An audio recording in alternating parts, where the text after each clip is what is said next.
Bom, no programa anterior a gente detalhou toda a parte periodontal, como funciona a doença periodontal. Eu vou fazer só uma recapitulação do que é uma gengivite, do que é uma periodontite. Eu queria demonstrar aqui então, tá? Vamos mostrar como que funciona aqui um periodonto. Esse aqui é um periodonto saudável, onde o paciente tem o nível ósseo em uma posição correta, a gengiva não sangra, não tem bactéria, não tem sangramento. Aliás, as bactérias têm, mas as bactérias saudáveis, não os patógenos, as bactérias agressivas. O grande problema são os AAs, que são os actinomycetocomitans, Prevotella intermédia. Enfim, algumas bactérias são mais agressivas. Porém, nós temos na nossa microbiota, na boca, nós temos algumas bactérias que são peculiares e que até são saudáveis mantidas ali. O grande problema é quando a gente desenvolve a doença periodontal. Vamos mostrar lá então? Então aqui nós temos a gengivite e essa gengivite vai ter um acometimento, já pode dar uma endocardite, já pode ir para outras partes também, pode desenvolver uma gengivite ulcerativa necrosante aguda, que é um grande problema que acomete toda essa parte periodontal e sistêmico também. E muitas vezes o paciente pode ter uma imunodepressão, pode ter outros problemas relacionados a isso, ou ele toma algumas drogas que também fazem um problema periodontal, enfim, mas tudo isso tem que se ter uma investigação do caso para estar se trabalhando e resolver tudo isso. Após a realização da parte de gengivite, nós temos a periodontite então. A periodontite você começa a ter a perda óssea, a adesão desse biofilme, dessa placa bacteriana, onde nós temos esse nível ósseo baixando já. Então essas bactérias estão ali naquela região, elas vão por toda a via sistêmica, toda a corrente circulatória, elas acometem realmente todo o organismo e localmente também, e a gengiva começa muitas vezes a baixar, a migrar e ter a exposição e a retração gengival. Esse quadro, se não for tratado, parte para moderado, onde tem mais perda óssea e até levar a perda desse elemento dentário, de os dentes estarem...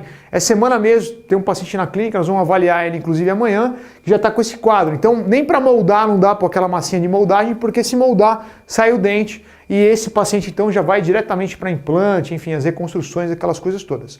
Mas hoje nós vamos falar sobre cirurgia plástica periodontal, onde o paciente já teve algumas perdas, porém ainda tem um pouco de tecido ósseo e nós vamos manter esse dente e reconstruir esses tecidos, inclusive com toda a parte estética e funcional também. Essa daqui seria uma imagem das retrações gengivais. Então nós temos aqui onde a gente tem essa raiz exposta e aí você tem, ela pode ser um pouco mais exposta, e aí nós temos de acordo com os milímetros. Eu queria até mostrar com a sonda periodontal o quantos milímetros esse paciente já perdeu de tecido também. Primeiro aqui no modelo esquemático, para vocês entenderem essas retrações, e aí também se constitui um desafio ao cirurgião as classes dessas retrações. Então se você tem uma retração que é um pouquinho menor que a classe 1, 100% de chance de recobrimento.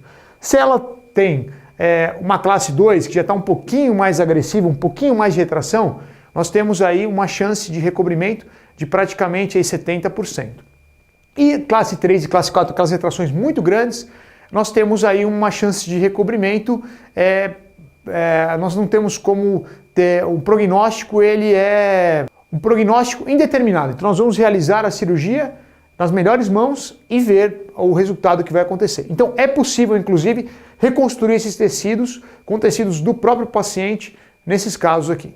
Todo procedimento cirúrgico, como é um procedimento cirúrgico, serão realizados então todos os exames de sangue, toda a anamnese desse paciente, as perguntas feitas para o paciente, se ele teve um quadro de diabetes, se ele teve um outro tipo de problema, se ele é tabagista, se ele fuma. É muito ruim para esse tipo de cirurgia o paciente que é fumante, a gente solicita ou que pare de fumar ou que fique um tempo, 7 dias antes da cirurgia, 15 dias depois, porque é uma cirurgia de enxerto onde os vasos vão irrigar esse tecido, então é muito importante.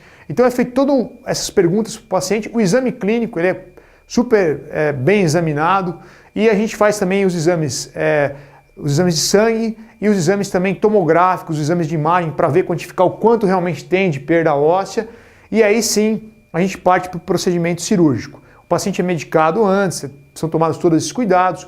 O Botox, como eu disse para vocês, a gente aplica o Botox praticamente 15 dias antes para deixar essa musculatura, porque a gente tem realmente um resultado muito melhor nas cirurgias com a aplicação do Botox. Por quê? Porque não traciona tanto essa musculatura e dá a oportunidade de uma cicatrização melhor desses tecidos que estão sendo, dessas cirurgias que serão realizadas nessas regiões. Bom, a partir de todo esse procedimento realizado, nós vamos fazer então toda a paramentação, toda a parte de esterilização do paciente, esses kits todos estéreis, todo esse trabalho é tudo utilizado, esses fios especiais, lâminas também especiais, e a gente faz geralmente com sedação. Eu queria que mostrasse a imagem, aqui está a máscara de sedação, o paciente fica tranquilo, não tem problema de dor, não tem nada, o paciente é medicado antes, medicado posteriormente, para conseguir se fazer um trabalho com bastante qualidade. Após o preparo desse paciente com todo, nós vamos fazer a medição dessas retrações. Eu queria que mostrasse aqui, então nós temos condição, depois de ter feito os exames de imagem, toda essa parte, quantificar inclusive nos softwares que eu tenho, nós vamos ver o quanto foi perdido desse tecido ósseo, o quanto houve essa retração. A periodontia, o tratamento periodontal tem que ser feito previamente, não pode estar com infecção neste momento. E aí, esses abaulamentos dessa raiz, essas retrações, e inclusive do esmalte, onde ficam esses abaulamentos por abfração ou por erosão, enfim, a gente discutiu até todas essas coisas no programa anterior, é feito um material que é o ionômero de vidro para recobrir que inclusive é um material que foi desenvolvido pela NASA e depois veio para a odontologia. É um material, esse que eu utilizo, dos Estados Unidos, a gente coloca, e ele é biocompatível, ele libera flúor e ele aceita esses tecidos, ele aceita essa reconstrução tecidual. Então, nesse caso dessas retrações, é interessante utilizar o ionômero de vidro.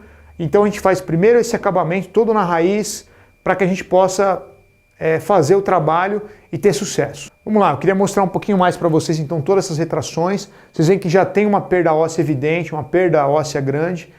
Tem como a gente quantificar, isso é tudo anotado, isso é tudo verificado, filmado, fotografado, em todos os meus casos isso é padrão na clínica. Então, nós vamos preparar tudo isso, fazer toda essa desinfecção e deixar essas retrações realizadas, e aqui vocês podem ver até o acabamento sendo dado com as broquinhas, tudo, para ele ficar com uma lisura de superfície e deixar isso tudo de uma maneira que esse tecido novo que vai ser enxertado, que vai ser colocado lá, repare de uma maneira muito melhor. Bom, essa cervical geralmente, ela tem maior ou menor grau de acordo com esse problema. Então nós temos, além desse abaulamento da raiz, esse desgaste da raiz, nós temos toda essa retração e isso geralmente acontece junto. E aqui também, muitas vezes, o paciente já tem processo bacteriano com cárie também, não só por problema periodontal. Isso deve ser analisado, removido tudo isso, e esse sistema, através do ionômero de vidro, que foi esse material desenvolvido inclusive pela NASA e que depois veio para a odontologia, tem que ser utilizado, é a indicação principal de utilização, para que se possa depois tornar toda essa superfície uma superfície biocompatível. O que é ser biocompatível? Compatível com esse enxerto, compatível com a saúde, e que esse tecido se incorpore ao organismo e seja bem aceito por ele. Bom, todo esse trabalho periodontal, tudo isso, vocês podem acompanhar também pelo meu site, que é o www.drflaviomoratti.com.br. Vocês estão vendo aqui no GC o tempo todo. Nós temos também os telefones, que é o 4339-1956, DDD 11, em São Paulo, na Clínica de São Paulo, e aqui no interior de São Paulo, o DDD 19-3623-2273, que é aqui de São João da Boa Vista. Temos também o site da TV, que é o www.tvserraazul.com, onde vocês podem assistir os programas anteriores, entrar no site e verificar também todo esse trabalho que a gente vem realizando, inclusive a programação da TV também. Nós vamos fazer uma pequena pausa para o intervalo e retornamos com a parte cirúrgica.